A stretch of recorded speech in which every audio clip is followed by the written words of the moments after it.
What's up, everybody? We're back for season 2 of Ask Chad Grassy Logic, episode 1. I'm here with my friends from Baked Chicken.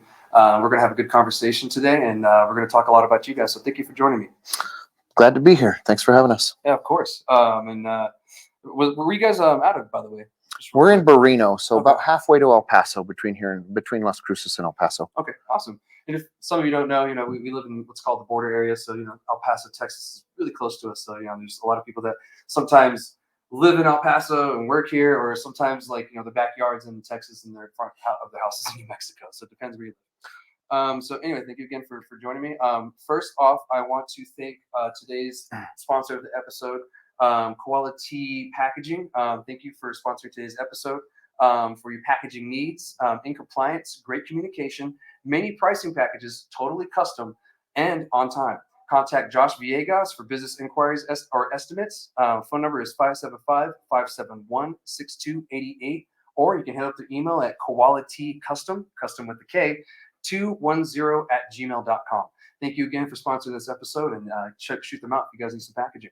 Anyway, we're going to jump right in. We're going to start asking questions about Baked Chicken and get to know you guys a little better. So who is Baked Chicken? Well, I am Tony Miller. I'm the general manager of the Baked Chicken Farm, and we are a vertically integrated cannabis facility up through manufacturing level 4. So we do everything in-house, all the way up through extractions with solvent extractions, and everything before that as well. So solventless extractions, we'll make edibles, we'll make water soluble drinks, of course flour, pre-rolls, basically the whole gamut, the cartridges, disposables, C-cells.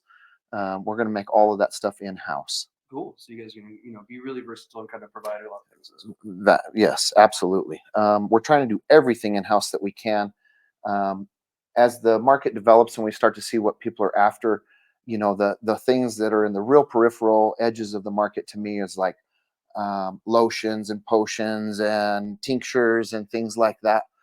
Right now, we're not intending to. It's not on the plan to do it, but it may be in the future as this thing develops and we see where it goes. Oh, cool. Well, thank you for that. You had quite a bit into that, and I appreciate that. How long have you worked in the cannabis industry?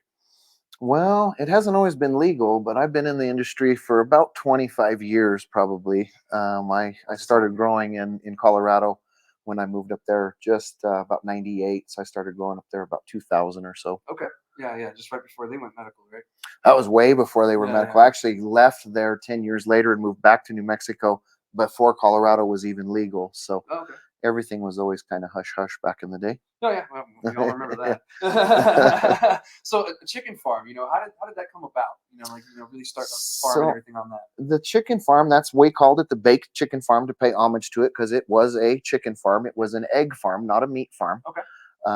But it was previously owned by Land of Lakes, and there was 3 million chickens there, I was told, up until about the mid-90s. Okay. It's on a 200-acre property, and when Land of Lakes closed the chicken portion of it, they still farmed the land around it, but closed the actual indoor barns that had the actual birds in them. Okay. And the birds went away. Yeah. And from what I was told, that was in the mid-90s. So they've been gone for a long time. They've been gone 25 years already. From that facility. So then we just went in there and tried to figure out how we could use the property to convert it into a cannabis facility. And the flooring in there, I mean, if you guys want to come out and take a tour, I'd be happy to give you a tour. But the floor in there is a stair-stepped floor where they had slots for basically the scraper that would come underneath the birds and scrape the poop out. And the birds were all suspended in cages from the ceiling so that there was nothing touching the floor. And the whole entire building slopes downhill one direction. So it's 550 feet long. Okay. It's 50 feet wide, and it all leans down to one end. So we went in there and divided each one of those into 5 buildings. So there are 100 feet in each room. And with all of the natural sloping and stuff, we went in and came up with a system to put trays to do drain to waste with cocoa bags on top of that, and we do all drain to waste. I repurpose the water. It's called drain to waste because it doesn't go back through the cannabis, but we do recycle the water and repurpose it to the rest of the 200-acre farm. There's a few places that do that. Yeah, it's kind of one of the good things that needs to be happening as far as the way this industry grows, because you got to do something with that runoff water. it's valuable water, and it needs to be used on a plant somewhere to clean the water up. Yeah, You know, yeah. you don't want to just be running it down the drain. Um, but we went in and came up with a plan to convert it into a cannabis facility, and it's worked out really well so far. And now we're still in the construction processes of finishing out the manufacturing side. So Cool. production with the plant side is fully up and running. The manufacturing side is getting close. I'm going to say a month from having the construction done, and then we'll get into inspection phases, and then after inspection, it'll be up and running. Cool. So you guys are still going, and Still going. Yep, yep. It never stops. That's the thing about it. Evolving. It's supposed to evolve forever, hopefully. Yeah, it's ever evolving, especially Yep. with this industry and everything and the way things go. How many plants are you guys growing out there?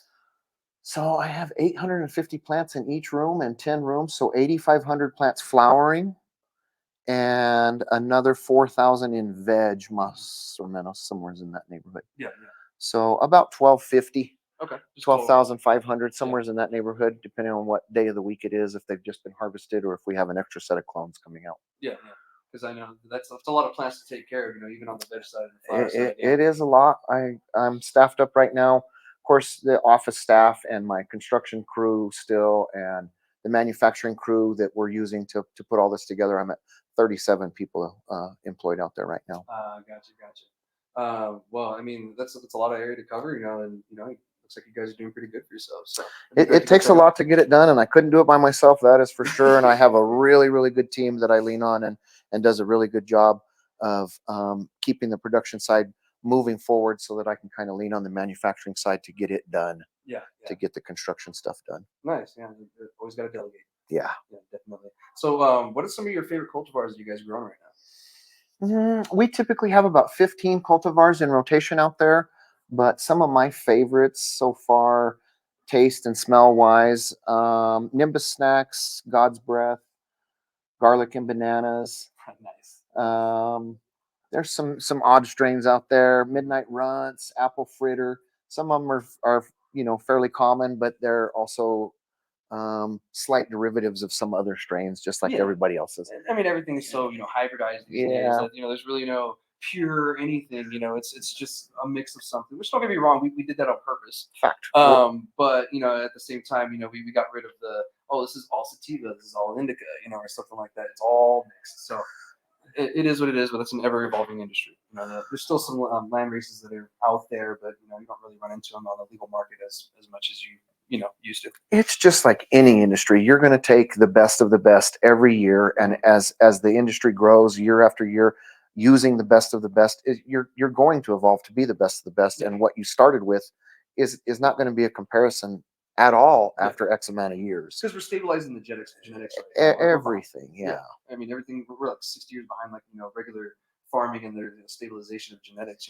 We're still getting there with cannabis. It doesn't matter if we were breeding pigs or dairy cows or anything. You're going to use the best of the best all the time, and it's going to evolve genetically to be what it is today. 100%. Bananas didn't start the way they are today, right? That's a fact. So where can people find your products? If you want to go online, you can look at bakedchickenfarm.com. We are on Facebook. We're on Instagram. If you look on there are some different spots to see which dispensaries we're in. We're on a bunch of dispensaries on the east side of the state, a few locally here, and a few up towards Albuquerque. We have been wholesaling product now, I think, for about coming up on 4 months. Okay. And so we're just getting into the stages of getting this stuff out and getting in a constant rotation and motion to get this stuff through. Testing, the delay in testing has definitely weighed on the whole areas of getting this stuff out in a timely manner. So we're just trying to get everything in line where we're always in a constant rotation. Harvest, cure, trim, test, sell, and it's taken a while to get all of that into rotation, but we're there now. Definitely. I mean, you guys are getting there. It's a process. A lot of people think it's a flip the light switch on or flip it off, and you're good to go. But it's a whole process, and it takes a while to get it going. Especially zeroing it in on a large scale. That takes a while. So I'm glad you guys took your time and you're able to zero it in and get it. We are definitely still dialing. I'm not going to say that we're not completely dialed in, because we're not dialed in, and we do strive to be the best. And right now it is not 100% the best of what I'm looking for, and we will continue to tweak it till we get there. But we're still knocking out some really killer product. I mean, you can go on our website and see test results and things like that, and see where we're on with THC. And we are 100% indoor facility with all LED lights. So indoor grown marijuana is typically going to be a little bit lower on the THC side, but we are a super clean facility, so there's no pesticides being used. There's no sprays being used. I do a foliar with nutrients, but that's a food program for the plants.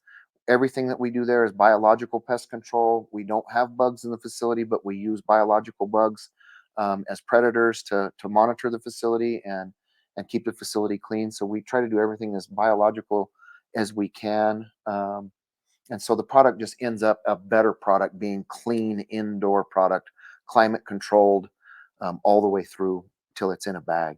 Nice. Yeah. And, with the industry moving, well, the customer base moving more towards, the terpene profile and like the full spectrum, as people call it, the higher THC is becoming less and less of a thing. Here in New Mexico, it's still a thing, but in other places, it's starting to change. And I feel that, is coming for New Mexico. So, I mean, if you guys put out good terpene cannabis, you should be all right. It's you got to taste it. You got to smoke it. The proof is in the pudding, so to speak, and you have to smoke it to see what it is, because it's more than just the high. It's more than just the flavor. It's more than just the smell. To me, it's a combination of all that are going to put it on the shelf and be a home run winner, and that's what we're striving for constantly. I mean, what I'm saying is the THC level doesn't really matter at the end of the day. At the end, 17%, and if I enjoy everything, I would like it better than 30%. And a lot of the times, that's more the case than not. And you get to your newer smokers, so to speak, the ones that are just kind of coming into it because it's now legal. They don't necessarily want a 30% THC. I mean, sometimes I don't. They're not trying to get completely obliterated by the 30% THC. So we're really trying to be in there with full flavor, full spectrum for everybody. And of course, you're not going to please everybody, but we try to be in the middle of the road here as far as we can be with the. And that's fair. With everything. Spoken like a true grower. So it's great to hear, and it's really refreshing to hear that people are focusing more than just THC. It's like the whole around experience for the customer. I want to run every strain that we have at least twice to run through and make sure that we didn't mess something up the first time before we pick the strains that we're sticking with. And we're just now kind of getting into some of those that have come around twice now, and so we're starting to see what strains we really want to stick with and really push going forward from here. Awesome. Well, thank you for talking to me about the grow. I love talking about grows. I've been growing for about 11 years, so something I always love. Seems like that's all I talk about. I can talk about it all day. So I'm like, oh wait, we got to talk about grow for a minute. So, do you guys have any retail spots?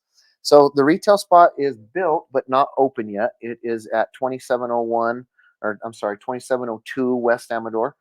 And it's paired with a coffee and waffle shop called the Roasted Rooster. Okay. So that's here in Cruces? It is here in Cruces. Okay. It's over by the truck stops down where Amador and Motel Boulevard intersect there. Okay.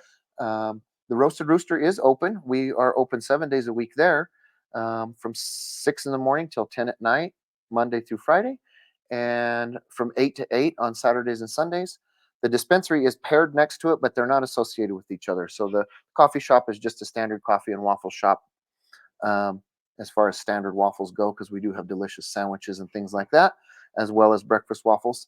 But the dispensary is not in the waffle and coffee shop. So they are two separate businesses. But the dispensary, I'm hoping if we can get enough of our manufactured products on hand that we're going to manufacture in-house with approved packaging, we can hopefully get them on the shelf maybe mid-March or April 1 and try to get the dispensary open. Cool. And again, I really appreciate you guys taking your time to get a product out there. It's kind of like the Apple. A lot of people make a comparison. Android has this, Android has that. But if you look at Apple, they do adapt it later on down the road. But when you get it, it works. It always works how it's intended. And so it kind of feels the same thing that, like it may take a little bit for you guys to get there, but once you get it, it works. And so that's good to hear, that you guys, really took your time on that. And so, I'm sure the customer base really appreciates it too. I can't wait to try some waffles. Yeah, I invite you to come down anytime. It seems like we're open all the time. Right. And what do you guys just do, waffles, or what kind of other foods can they expect from So there's tea, coffee, waffles, and the waffles are from like breakfast waffles all the way through Parmesan chicken sandwiches, baked chicken and waffles is one of our number one with a peanut sauce on it. Baked chicken and waffles. I love that. We just tried to do a little bit of different things up there. The all-in-one waffle is one of my favorites. So I do the sausage one, which is sausage, egg, and cheese in the waffle, in the iron, all baked together. So I love it because I go through the drive-through and it's not a messy sandwich to try to eat while I'm driving. Yeah. As far as dinner sandwiches and stuff go, we have some sliders with pulled pork, brisket, that are just, it seems a little bizarre to have a sandwich on a waffle, but it really comes together and it really pairs up well. And then we have at night as well some dessert waffles with a bubble waffle with scooped ice cream and root beer floats and those kinds of things. Are those different breeds of chickens? Everything, you got that. Oh, So that's good. hilarious. So Yeah, every yeah. name is a different breed of a chicken. Yes, I'm a sir. chicken guy. So Okay. it makes sense. The I've had people chickens that are pets. chickens know right away when Yeah. they get there. Yeah, I was like, oh, that's hilarious. So All they one got to thing read that, is about two of them. real quick, I had a question. I'm kind of curious about it. Is it like look like something in a jar, like fruit in a jar with something in it? Agua What is that? frescas. So Daniel's making fresh agua frescas every day from fresh Oh fruit. wait, it's not actually these. Like all the way up to almost like where the waffles were. Yeah, a little further, a little further, a little further, a little right here, right there. Those jars. Oh, those are salads. Oh, those are salads. And the other's a yogurt. Oh, those are yogurt. Okay. So it's a salad in a jar. Okay. And then when you flip it over and dump it out, that's when the dressing and everything gets on it. That's really cool. Because it's all underneath. So it's for the people that are the working person. Yeah. Yeah. That's good to hear. And so tell me more about this agua fresca too. So Daniel Gonzalez is the general manager of the retail shop and the Roasted Rooster as well. Mm-hmm. And he's been in the industry as far as drink masters and bartending and such for a long, long time. But he makes custom agua frescas with fresh fruits that they blend and strain and pair with other fruits together to make agua frescas. Nice. They typically have 3 or 4 flavors, 4 or 5 flavors every day, all from fresh fruits. Oh, cool. I mean, that's always good to hear because sometimes when you get an agua fresca, you don't know if it's from powder or if it's from real fruit, because sometimes they add like a little bit of fruit in there, and so they try to fool you, but, it's good to hear that it comes from real fruit. If I'm not mistaken, the only thing he uses is some high quality lemonade that comes in that we purchased that is a custom squeezed lemonade. Yeah. Everything else is blended fruit that he's doing there and straining. That's cool. That's good to hear. That's sounds yummy because whenever you get that, it's always a better agua fresca than the lemonade is just a pairing inside it. I know he does what's the palm juice, pomegranate. Ooh, there's a pomegranate. Of course, we're not squeezing pomegranates. That's a pain. We're pouring some. We get pomegranate juice, but we buy high quality palm juice. Yeah. But as far as anything that's available as a fresh fruit, from the garden or from the seasonally, they're using it. So no powder. That's good. No powders. Not the strawberries. The strawberry and blueberry syrups that he uses are all cooked down fruits that he makes in house. Everything's as fresh and local as we can get. We're pairing with local farmers for pecans and for anything else that we can get as far as the coffee beans and whatever we can serve locally and seasonally. That's cool. I've noticed that people in New Mexico kind of appreciate that more, and the flavor's always a little bit better. It is a farming community, so farmers lean on farmers for sure. 100%. Got to support each other. Yep. So what are the plans for Baked Chicken as a whole as a company? Hopefully our next move is going to be down into the Sunland Park, Santa Teresa area, and possibly up to the Highway 70 Sonoma Ranch area in that facility, up in that general neck of the woods. But again, still pairing it, the Roasted Rooster with the dispensary. The combination of the two has so far proven to be very viable, and everybody's very excited about it. The waffles, it seemed like I thought we would be real busy in the mornings and not so busy at night, and I thought we would sell more breakfast waffles than anything, and I'm wrong. It's more the savory sandwich waffles, and it's more busier from lunchtime to dinner than it is for breakfast. And breakfast is still busy, don't get me wrong, but it is more of a lunch and dinner place. It's great. And it's always funny to hear because we always have these pre notions that the customers are gonna love this, and it ends up being something totally different. Totally different. Love that? Totally different. Yeah. So it's always funny. It's always funny how that goes. It's always the case too. So awesome. So where can people find you guys online? Like at social media and websites and stuff. We're on Facebook, Instagram, bakedchickenfarm.com, Snapchat. basically all the social media platforms. If you get into one of them, I think they all have a link to lead you to the other ones. If you're looking for flour, you're going to be at the bakedchickenfarm.com. There is a section in there for wholesalers to look and see what we have strain wise. And there is a section for general public to look at for information. And then we have the roasted rooster nm.com, which will get you to the menu for the roasted rooster for seeing what you want to go with. Eventually we will have online ordering, and we haven't pulled the trigger on that one just yet. It is set up, but it's a little more difficult to actually launch. So right now it's just not available to order online, but it will be very soon. Nice. That's good to hear. New Mexico really expanded that, a lot of online ordering, delivery, and all that good stuff. Again, doing it right or not doing it at all. And if we can't do it right, and we're still tweaking our menu too much to keep up with the online stuff, because as soon as we change something in house and it doesn't get changed on the online order, somebody puts in an order, it's not even available. It starts a whole process of, now what do we do? You want the overall customer experience. We want it to be right or not at all. It's got to be Chick-fil-A. Yeah, there you go. It's got to be Chick-fil-A. And everybody knows what I mean when I say that. That's good to hear. Well, thank you for joining me, and I look forward to continuing this conversation with you on the other topics. So, thank you, everybody, and Baked Chicken again. Thank you. Thanks for having me. Heck yeah. So once again, I want to give a shout out to Quality Packaging for sponsoring today's episode. Find them on Instagram at Quality Customs with a K. All right, we're going to move on. We're going to talk about the 2024 legislative session. It's underway already. Pre-filing started, I believe, the 1st or the 2nd. I think it was the 2nd. And right now what that means is you can put a bill in. It's not being heard or anything. They're just kind of piling bills in. I went to check this morning, and there's quite a few bills that pertain to cannabis. We'll get into that a little bit more. As you guys know, the session is either a 30-day session or a 60-day session. On the odd years, it is a 60-day session. The even years are 30-day sessions. So we're in an even year. This year is a 30-day session. It's going to be a lot shorter this year, obviously, than a 60-day session. We don't have much time really to do anything. So hang on, what's going on? Okay, cool. We can edit that. So we don't have much time this year really to get much done other than trying to change a few things, because next year we'll have a 60-day session. That's usually when we have time to do really long bills. Because if you guys remember, in 2021, it took a special session for us to even get cannabis passed. It was a really long bill, don't get me wrong. It was over 100-something pages, I think almost 200 pages long. But it did get passed, and it took a special session. What are some things that you kind of hope to see come from the session? Some changes maybe. I don't know exactly where they're at with things that they're trying to change or add. Okay. I haven't gotten into the bill currently to see what they're trying to do. As far as what they're doing, I need the legislative people to get CCD up to speed to be in congruence with what the industry really is in the state. Yeah. We need CCD answering questions and doing stuff in a more timely manner, pulling inspections on people. If we're going to do it right, everybody needs to be doing it right. There needs to be some sort of enforcement where licenses are being checked, packaging is being checked, products are being checked.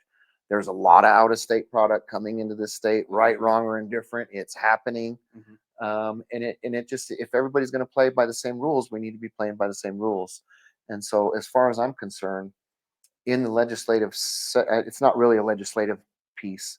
It's more of CCD and them needing to get more staffing and more things up to speed on their end to be in congruence with the size that the industry turned into be in such a short period of time. Yeah, and they're asking for more funding, and they're actually asking for more power, because they're having an issue right now shutting certain places down because they only have power to do so much. So they need it. They need the power. They do, and I agree, because if they don't, we're going to end up with a crazy, overlapped, weird, lumpy system program, and it's going to look bad. Kind of already is. Yeah, and without them intervening, it's going to stay there, because there's a lot of players in this industry that don't belong here. They're doing it wrong. They're hurting people.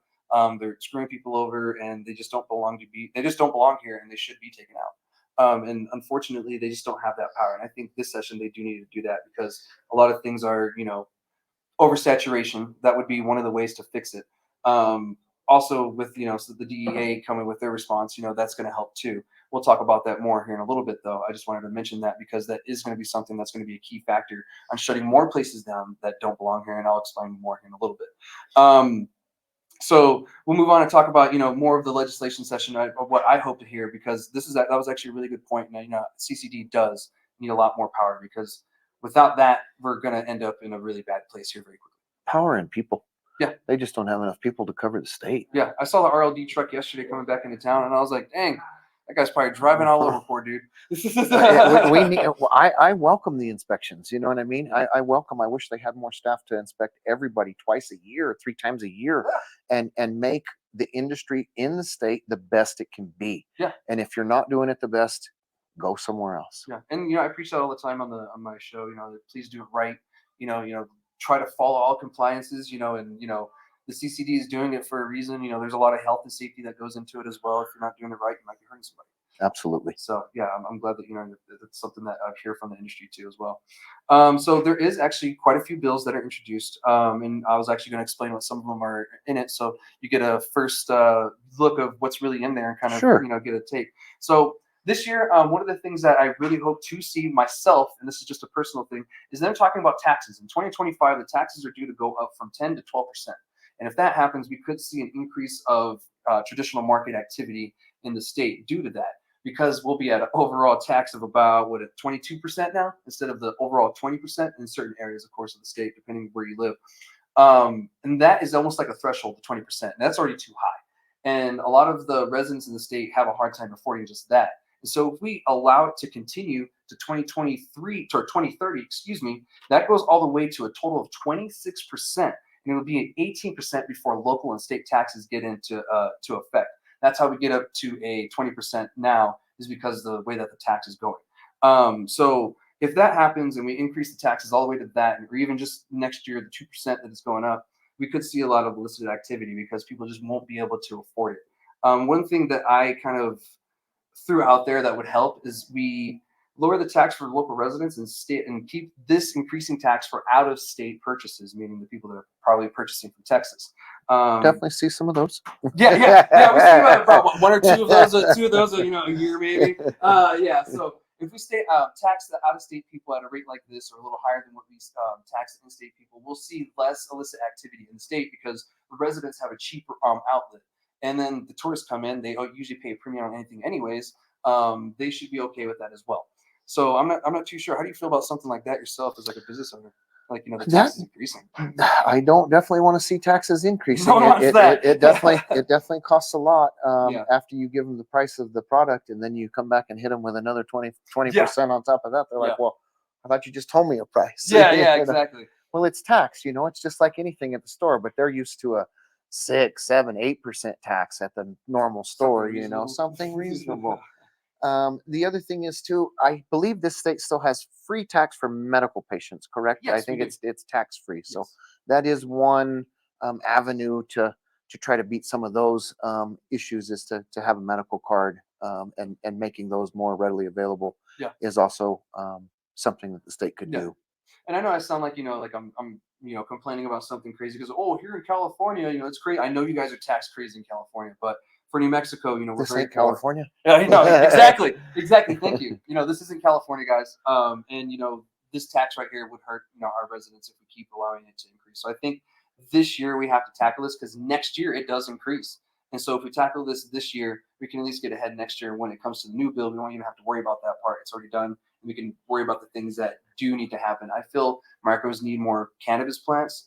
That's one thing that I've kind of seen overall from the micros themselves, saying we just need more plants. Like 200 just doesn't cut it. And I get it; they can buy more, whatever, et cetera, et cetera. But it kind of becomes annoying when you got to do that instead of just getting the plants and kind of building out yourself. So that's one thing that I have seen kind of proposed in one of the bills, was increasing plant counts for the micros. So that's good to see.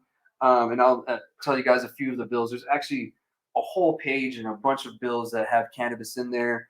I have to go through them myself, because I just looked this morning and I was like, oh man, I'm going to be busy this weekend. But I'm going to be in Eastern New Mexico too, so it's going to be a little bit different.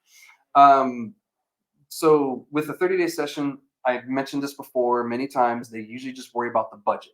And that's the reason why it's so hard to get this stuff passed. And that's why I feel passing something like this, a tax change, will be a lot easier. To be a smaller bill, and you can get it to the chambers a lot quicker. Because sometimes things just get killed over in a committee, and we all know how that heartbreak is.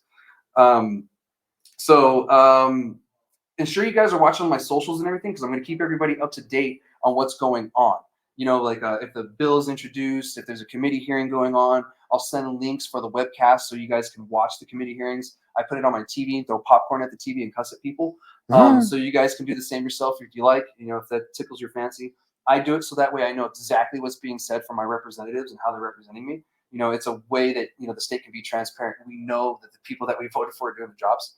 And if you're in the cannabis industry, everyone is an advocate. If you're a cannabis user, cannabis person working in the industry, we're all advocates for this industry because we want it to work and we want it to be an industry for us, the people and the people that work in it, especially the customers, because they dictate what we do. Yeah, without customers we have nothing. Yeah, exactly. We have nothing without our customers. So thank you so much for purchasing all the cannabis you guys have, because you guys have purchased a lot. Thanks for smoking. Yeah. Was it like $500 million?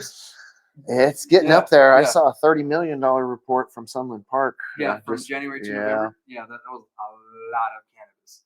So again, just keep an eye out for those guys. Make sure you're following everything, so that way you can get a clue what's going on and know exactly what's to come in this following year. Because laws change every year, bills get introduced every year. Let's just hope that nothing crazy gets introduced here in New Mexico. But I got a couple here that I'll talk about now. So we have a few bills that were introduced, like I said. So the first one I'm going to talk about is HB 157. What that stands for is House Bill. So it means that someone in the House introduced this bill, and this has to deal with packaging requirements. Pretty much, it's just saying in solidification and like in stone, you cannot use cartoons, you cannot use celebrities' likeness, like those Tyson ears. That well, actually, those were Evander ears. Excuse me. Yeah. That Tyson was selling. So here in New Mexico, you can't do that, or that's what this bill says. And again, guys, for those who aren't really sure how the process works, just because a bill is introduced and it's in our legislature doesn't mean that it's going to pass and become a law. It has to go through the House, it has to go through the Senate, then it has to go to the governor's desk. But within the House and the Senate, they have to go to individual committees, and sometimes they have 4 to 5 committees. Hopefully they don't get that many, but that is the process that it goes through, and that's in both chambers. So they have to pass all of that, go to the floors, pass both of them, and it can start in the Senate or it can start in the House. Doesn't really matter. Flip-flops, just has to go through both. Then it goes to the governor. It's up to her to sign it or not. So it has a long way to go, and we have 30 days to do this. That's why I'm saying I don't know if many to all of these are really going to go anywhere. Next, I'll talk about HB 158.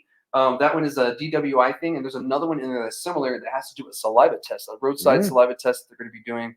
And I remember last year they had something in it too, but I don't think they quite knew what to do. It was more or less looking for something for a roadside test. And I think they found something, and it's a saliva test thing. And I'm going to be quite frank. It looks pretty graphic on how you got to do it. It looks it's like a little rocket you put in your mouth, and you got to suck on it like a sucker. And then that's the way that they collect the sample. It's a sponge, yeah. Yeah, and that's the way they collect the sample to see if you're currently stoned. Is it accurate? I don't know. It would be kind of cool for some of the citizens to get it and kind of try it. I kind of wish that they would do this in like a controlled environment instead of like sending the police out with it randomly. It's all right, go try it on people. If they get charged, whatever. But if we find out it doesn't work, whatever. I kind of wish it was more in an environment like that. So I have to read these bills and kind of see what exactly they're going to do with this to see if the community should support it. What do you think about these so far? I'm not a big DUI fan, but not either, we can't you can't just be rolling around all wasted either. So yeah, they've got to come up with some way of doing it as long as it's accurate. And the thing with marijuana, again, it's in your system for 30 days or more. And so coming up with an accurate system that shows that you're currently high and not something that happened yesterday, as long as that's accurate, we're going to have something. You can't be driving around drunk for the same reason. It just needs to be an accurate test. If it is accurate, then I'm a firm believer. But if we're just going to start, you smell like weed, you get a DUI, then that's not going to fly either. Yeah, and there's some language in one of these bills that pretty much solidify that smell is not probable cause, and so that really helps because police do that all the time, and I think the legislature saw that and saw the issues that came from the way the wording was. I was like, okay, we got to kind of just make it solid so that way no one can really go around it and kind of screw people over. So yeah, I appreciate that. Yeah, because I want something that's just accurate. If it's just a test that you can fool with sugar, like some of the others that we've had in the past, that's not right. And we shouldn't be doing that. Especially here in a state where people are really poor. That's not fair. So the next bill that I'm going to talk about, and I'm only going to give you guys a few. This is just an example of what's in there, just a little handful. This is going to be the Cannabis Regulation Act changes, and that's pretty much what it's called. This one is the one that is calling to increase micro plant counts. I'm not sure if it has anything in it, like, license closure or anything like that. So I knew you guys were going to ask me questions like that later. And you guys can look for yourselves too. I always try to post the NM Legis website so you guys can look at these bills, and I usually post the links. So I'm not too sure what else it has in it. It doesn't seem like anything crazy. If you look on the bills, anything underlined is something new, anything crossed out, something they're taking out. So keep that in mind. The next bill I want to talk about is HB 331. So this is going to be pretty much correcting the language in the CRA when it comes to background checks. Because as of right now, the state can't do federal background checks due to a mess up in the language that they did. It didn't comply with the federal regulations, of course, like, the bureaucratic system that it is. And they have to update it so that way that the federal government can actually do background checks here, because I guess we've had a couple of instances where people got through the cracks that shouldn't have been in the industry, who had a lot of federal charges, and it caused some issues. That person is no longer in the industry from my understanding, which is good. But with this change right here, we could see a little bit more of a crackdown and less people in the industry that shouldn't be here. Essentially they just won't be able to renew their license. So to me, that seems like a plus. I haven't read the bill fully yet to see exactly what it says to really give a yay or nay or support. But I will, as the session goes on, of course, update all of you on some of these bills that are actually getting through legislature, getting hearings, and what could change. So what do you kind of feel so far with these, though? Again, everybody needs to be doing it right. And if you're not meeting the requirements, you're not doing it right. Yeah. And so if these changes are going to give them the ability to make sure everybody's doing it right, we need it. Yeah, I agree. I think some of this is just kind of correcting some of the problems that they thought that they had the ability to do something with that they really don't. Yeah. And so now they're trying to get a little bit of power to be able to pull people's licenses and actually shut them down and lock their doors, where some of that stuff is not doable at this point. Yeah. And hopefully it's something that isn't just meant to just shut licenses down just to shut them down. Hopefully it's fair, and it's the reason to shut them down to do something bad, illegal, et cetera, et cetera. Inspections, time for corrections, all of those kinds of things. But there needs to be a line drawn in the sand that it's this or it's not. You're either doing it right or you're not. And if you're not, we need to be doing something different. 100%. Yeah. There's way too much money invested in the people that are doing it right to allow the people that just come in from the sides and bring out of state product is the biggest issue. Yeah. And then get it into BioTrack and get it into this state unfairly, unduly, unjustly. And that's actually another bill that I saw in there. I didn't mention it in this, but it's a tracking system bill. I haven't read it, haven't opened it. I don't know what it says, but I do know that there's a bill that's introduced to do something with our tracking. I don't know if it's to get us a new tracking system or if it's for the state to create one like they tried the last time in the other bill. But I'll update you all once I figure it out. But there is something in there when it pertains to tracking. I do feel personally, this is a personal opinion, that we do need a better tracking system. It's very flawed. People can manipulate it very easily. We've seen that over and over, and a lot of people have told me through the industry, and I've seen it myself. And we need something new, and this is kind of an old system that kind of needs to be updated. It needs to be updated for sure.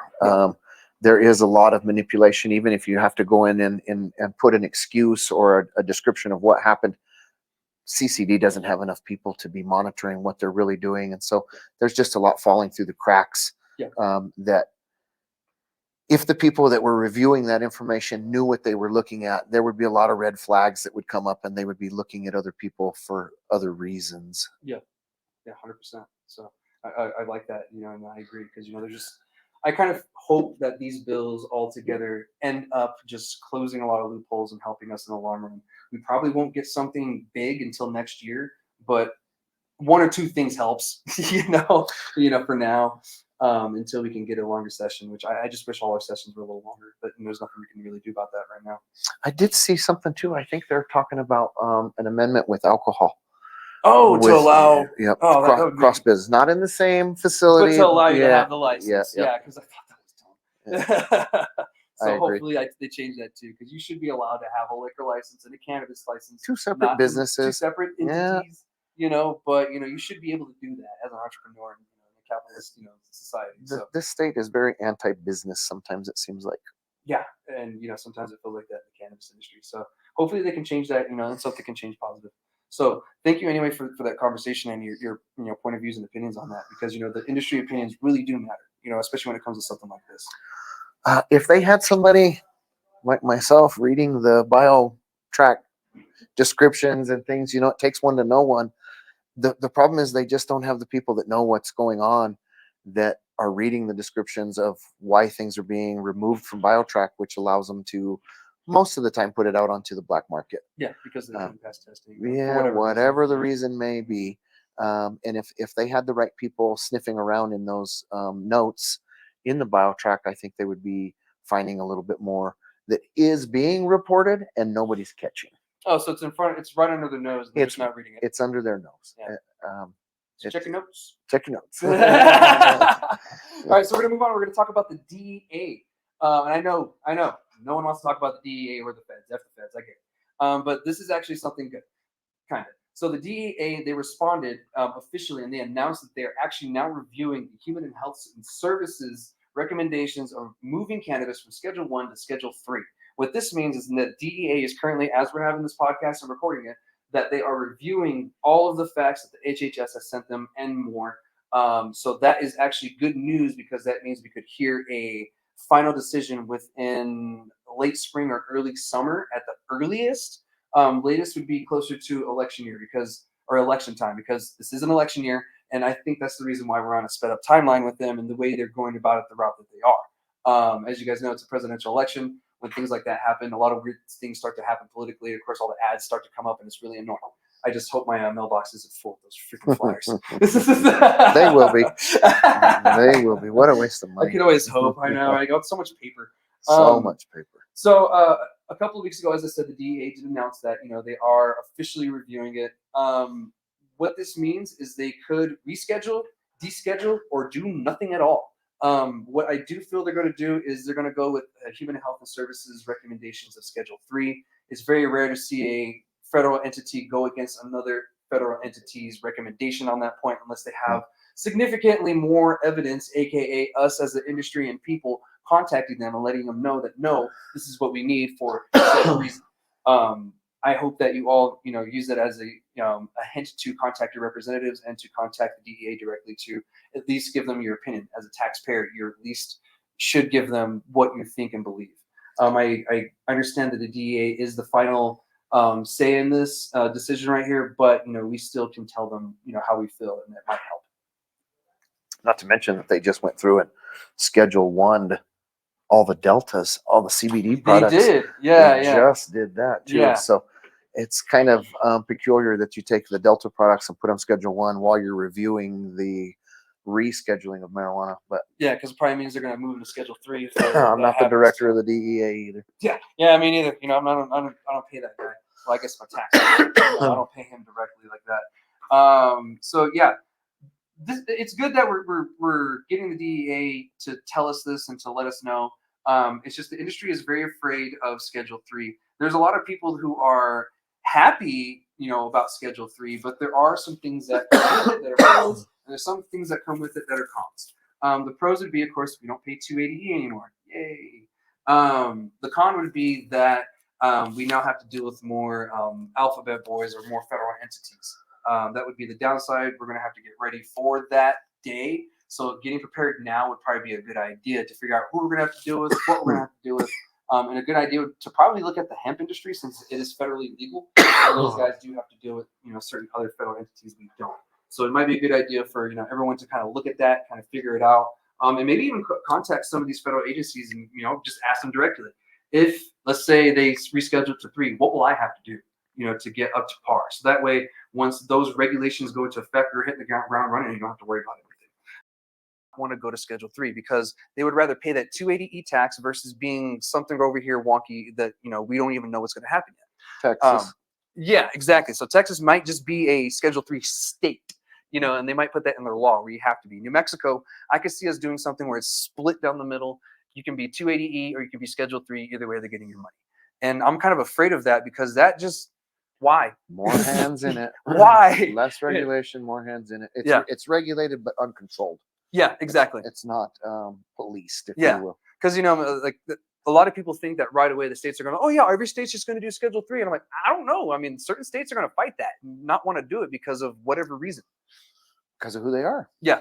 And so that's one of the fears that I can see coming from that, and I can see kind of happening and people bringing it up, because there's legal scholars out there who believe that this is really going to make you have to. Some of them believe that, okay, you might have to do a pharmacist, but this is also like a little loophole being Schedule 3. It's going to be like cough syrup. It's going to be like, oh, every use for cannabis now is going to be medicinal on Schedule 3. And if you don't use it medicinally, there's still a federal penalty that comes behind it. So Schedule 3 doesn't mean that the user is free from a penalty. It just means that the industry is free from a federal penalty. It doesn't mean that you're safe consuming it. You still have to consume it medicinally, according to the legal scholars that, You can still get locked up for drinking too much cough syrup. Yeah, that's true. Schedule 3. So, and that's where that comes in. And guys, take a look at schedules sometimes, give it a look. It's hilarious what's on Schedule 3. Because if you look at Schedule 1, you have cannabis on there with heroin, and then you have fentanyl on, I think, on Schedule 2. I think Schedule 2 or Schedule 3 with it. And it's ridiculous because we know how deadly fentanyl is, because it's literally killing people right now as I speak. So that's one thing that I will say about the scheduling that has always been weird to me, because they have certain things on there that just don't belong, in my opinion. And we've seen through science and through time, and even now the Human and Health and Services are saying it doesn't belong there. It belongs on Schedule 3 at the least. But I hope the DEA has enough sense to see that there is going to be a split industry in certain states. Meaning, I'm going to nickname it now. It's going to be a 280E industry or a Schedule 3 industry. That's the easiest way to tell them a different apart. One's paying a federal drug illegal tax, and one's paying a regular bracket tax, but they're in a Schedule 3 bracket with other big pharma guys that are going to be competing with them too. And that's another fear that a lot of people in the industry have been saying for a long time, is the fear of big pharma. I'm not too sure if you have that same kind of feel or fear. I think everybody kind of thinks I am big pharma. We're the biggest indoor facility in the state, as far as I know. Yeah. There are bigger outdoor facilities and hoop houses and greenhouses and such, but I think we're the largest indoor facility. I've got 1,000 lights burning. And I think everybody kind of looks at us as that. Yeah. Even though we are all local people, we are all local grown, we're just a big company. Yeah. But we're not big pharma. Yeah. We're not Marlboro. Yeah. We're just not. But we are big, and I think that bothers people too, for whatever their reasons may be. Yeah, 100%. And I will give some pros of everything that's going on. Like I said, we'll stop paying 280E. We'll pay regular taxes. It does open it up for bank accounts for banks to work with us in the industry. It also gives employees a little bit more protection. It allows the employer to now make tax deductions, which is a huge plus, because a lot of the places are eating the taxes. And that actually might be a huge benefit for some people to move to Schedule 3, because they'll save the money there. There's going to be the stubborn ones that stay on the 280E. We all know that's going to happen. But as I'm talking now, I'm realizing that we're more than likely going to have two different industries if that does happen, unfortunately. But if they allow them to pick. Yeah, if they allow them to pick, we'll see what happens. Certain states might just say, no, it's just everything's going to go Schedule 3. I don't know what to tell you guys. Figure it out. But you have those rogue states, and I know that one will stay behind, you know what I mean? And we'll see what happens there. This big experiment that this is already.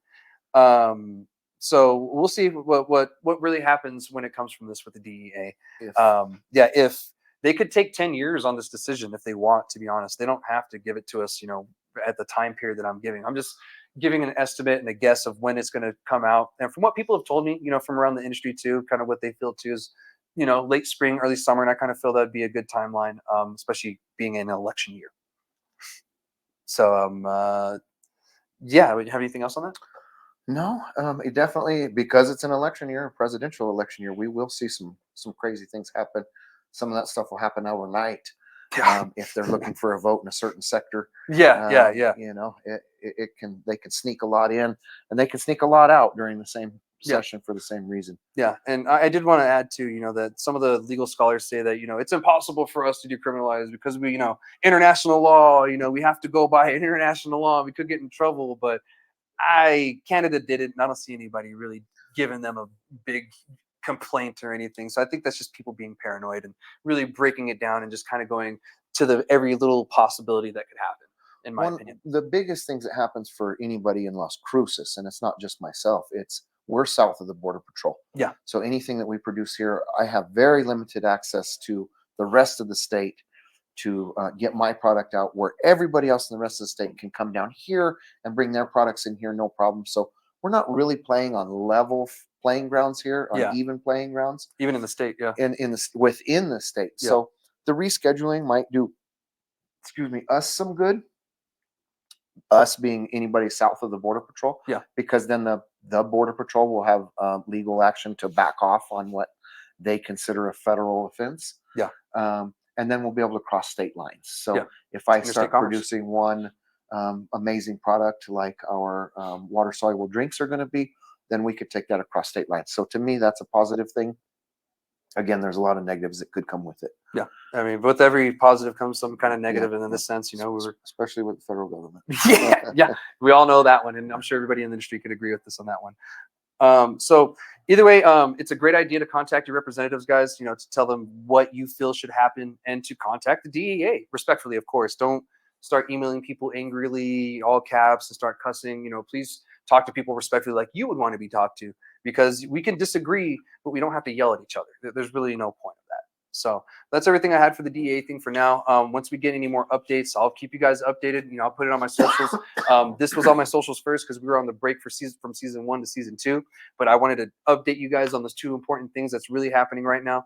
As the weeks go on, I'll update you guys more what's going on. So that's really what I have for the show. But I got a couple more bonus informations for you. As you guys know, I've been doing these town halls around the state, trying to get the local businesses, you know, in those areas, their opinions of what's going on, how we can fix this industry, what we can do, because we really want to try to get this put into a bill eventually in the end.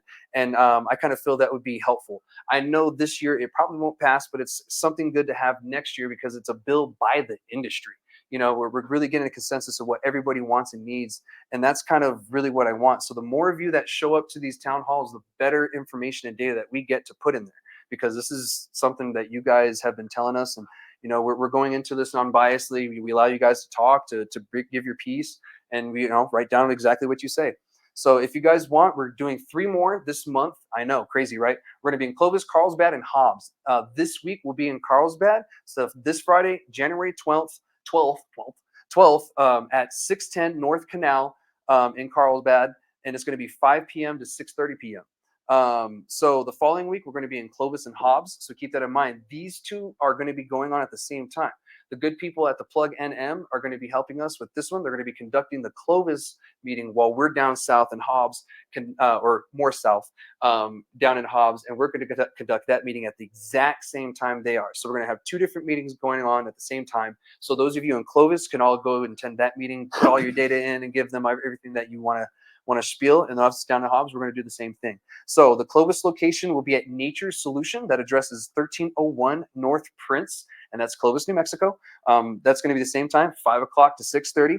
And then down in Hobbs, we're at the same exact time, 5 to 6:30. We're going to be at Strained Gardens, and that's at 321 East Alston Street, and that's Hobbs, New Mexico. So if you guys are in the industry, if you know anybody, I'll have the flyer out here probably later today, and I'll be sharing it every day up until the events of these. If you guys could attend these, that would be great. We've been getting a lot of great feedback and information and data from people around the industry, because we went to Albuquerque, Sunland Park, here in Cruces, and now we're going to be headed to Eastern New Mexico to collect more data. So if you guys can show up, that would be great. So thank you again to Quality Packaging for sponsoring today's episode. You can again find them on Instagram at Quality Customs with a K, or contact Josh Villegas at 575-571-6288. They are providing the cannabis industry with great packaging, custom boxes, designs, and signs. Quality made men with quality made products. All right, guys, I'll see you next week. That wraps it up for this week. Thank you again for joining me. Thanks for having us. Yeah, I can't wait to go down and check that grow. Should be a fun time. Anytime. Yeah, and try the waffles. All right, guys, I'll see you next week. We'll have another good episode. I'll keep you guys updated. All right, shoots.